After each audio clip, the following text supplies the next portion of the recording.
শব্দৰ ভাগি লাগে সোশ্যালিস্টিক পেটাৰ্ণ সোসাইটি উঠাৰ লগে লগে কি হ'ব আমেৰিকান টাইপৰ কেপিটেলিষ্ট হ'ব।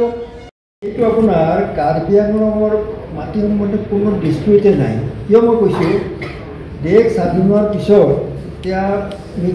তেতিয়া মিকিৰ পাহাৰ জিলা গঠন হ'ল, তেতিয়া মেঘালয়ৰ ফালৰ খাচী হিলছৰ ফালৰ পৰা জইণ্ট হিলছে ক'লে কি যে ব্লক 1 আৰু ব্লক 2 তেওঁলোকক লাগে। এই যে আমি অপৰাধ কৰা নাই, আইনগতভাৱে যে আমি মাটি অধিকাৰ প্ৰতি গুৰুত্বপূৰ্ণ এইটোৱে কাম বুলি ভাবোঁ। ইয়াৰ পৰা যদি এটা মেছেজো যায় আৰু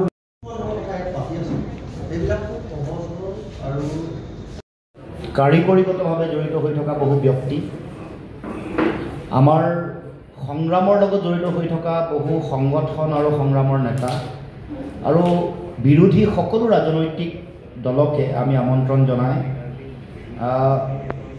কোন দিশে আমি আগবাঢ়িম, কেনেকুৱা পৰিকল্পনা পৰৱৰ্তী দিনসমূহত যুগুত কৰিব লাগিব।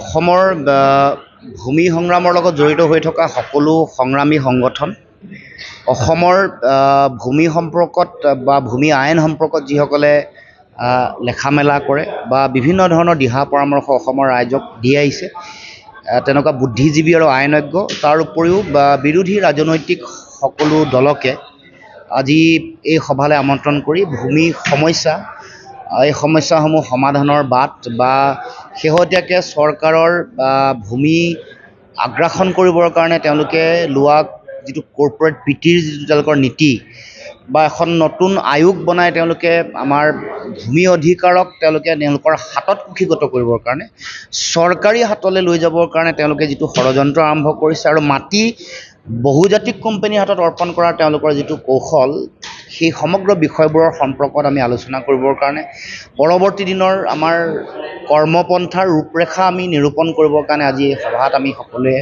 অংশগ্ৰহণ কৰিছোঁ। আৰু সভাত যথেষ্ট গুৰুত্বপূৰ্ণ দিহা পৰামৰ্শ আহিছে। বিশেষত এই সংগ্ৰামসমূহত চৰকাৰৰ কূটকৌশল কেনেকুৱা, মূলতঃ কোন কোন মানুহ তাত প্ৰভাৱিত হৈছে, এই গোটেই অধিগ্ৰহণৰ লগত জড়িত হৈ থকা অন্তৰ্নিহিত লক্ষ্য আৰু উদ্দেশ্য, এই সকলো কথা আলোচনা হৈছে। পৰৱৰ্তী দিনসমূহত আমাৰ সংগ্ৰাম কেনেকুৱা হ'ব বা ৰাজনৈতিকভাৱে কেনেধৰণে আগবাঢ়িম সেই সম্পৰ্কতো আমাৰ ফালৰ পৰা বিভিন্ন আলোচনা হৈছে। আৰু ভূমি শাসন আয়োগৰ যিটো তেওঁলোকৰ শুনানি, ইমেইল যোগে শুনানি লোৱাৰ যিটো দিন তেওঁলোকে 30 জুন নিৰ্ধাৰণ কৰিছিলে, তাতকৈও যাতে 6 মাহ বৃদ্ধি কৰে। কাৰণ ভূমি কৃষকৰ লগত জড়িত হৈ থকা বিষয়, কৃষকসকলৰ সকলোৰে ইমেইল যোগে যোগাযোগ কৰিব পৰা সক্ষমতা বা শক্তি বা তেনেকুৱা ধৰণৰ তেওঁলোকৰ দখল হয়তো নাই।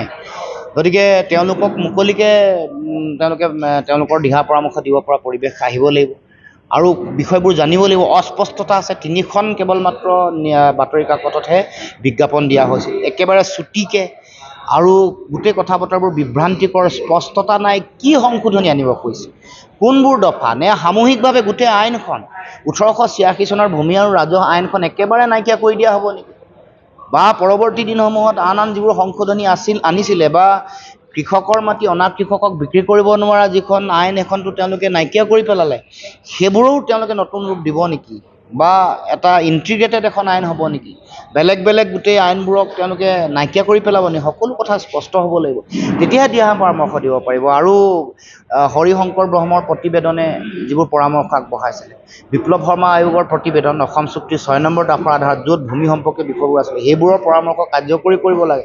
সেইবোৰ কিয় আজিলৈকে কৰা হোৱা নাই, সকলো বিষয় আজি উত্থাপন কৰিছে।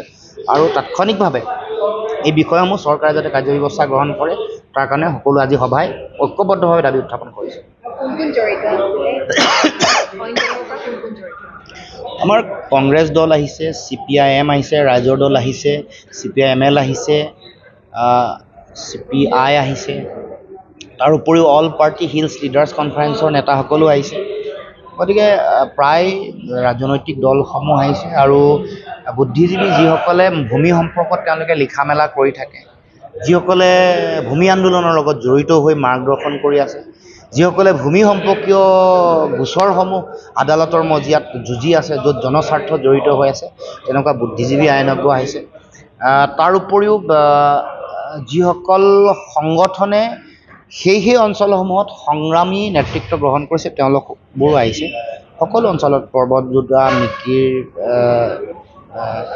সকলো অঞ্চলৰে মানুহ আহিছে, দৰাবিলে হওক সকলো প্ৰান্তৰ মানুহ আহি অংশগ্ৰহণ কৰিছে আৰু সকলো নেতাই আহি অংশগ্ৰহণ কৰি সকলোৱে আনন্দ অনুভৱ কৰিছে যে তেওঁলোকে অন্ততঃ এখন উমৈহতীয়া মঞ্চ এখন পাইছে। কাৰণ বেলেগৰ লগত বৰদুৱাৰৰ সংগ্ৰামখনৰ লগত আমি যে জড়িত হ'ব পাৰিম, বেলেগৰ মানুহ যে জড়িত হ'ব পাৰিব, ডিমা হাছাও বা কাৰ্বি আংলঙৰ সংগ্ৰামী মানুহৰ লগত বেলেগ প্ৰান্তৰ মানুহ জড়িত হ'ব আৰু সকলোৱে একেলগে যুঁজিলেহে কাৰ্বি আংলঙৰ মানুহ যে অকলে নাই, বড়োলেণ্ডৰ মানুহ যে অকলে নাই, সেই কথাৰ বাৰ্তাটোৰ কাৰণে ৰাইজে আজি সকলোৱে সন্তোষ প্ৰকাশ কৰিছে আৰু ভাবিছে যে পৰৱৰ্তী দিনসমূহত ঐক্যবদ্ধভাৱে সংগ্ৰাম কৰিব পৰা যাব আৰু কোনেও ভূমিক লৈ জনগণক কোনেও ঠগিব নোৱাৰিব।